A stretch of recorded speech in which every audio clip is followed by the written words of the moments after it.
Okay, so here is a pretty typical copperhead. Pretty typical size. So this animal's about 2 feet long, which is pretty average. But look at the wonderful cryptic coloration. Now it shows up pretty well on this grass, but if this was in a pile of leaves, it would be almost invisible. And of course that helps these animals to catch their prey, their ambush predators, but also it protects them from the things that eat them as well. Now copperheads are common. Wow, you can't live in the low country without eventually seeing one. And not only are they the most common venomous snake in the low country, they're one of the most common snakes.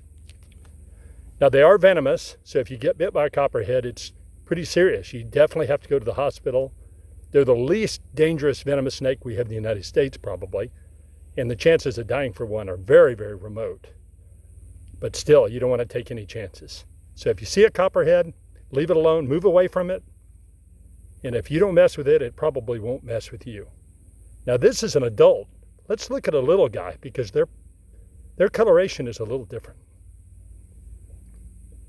Okay, so here's a little baby copperhead. Now I know it's a baby because it's small, obviously, a little tiny guy, but also look at that wonderful tail tip. And if you look right there, that's a caudal lure. Believe it or not, that is used to lure in frogs and lizards and other prey.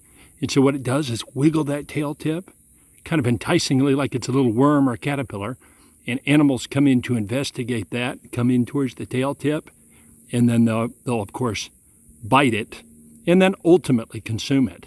Now this is something you only see in little copperheads, cottonmouths, and even pygmy rattlesnakes. So it's pretty common in vipers, but they lose it as they get bigger. So if you see an adult copperhead, it's not going to have this. So off this guy goes.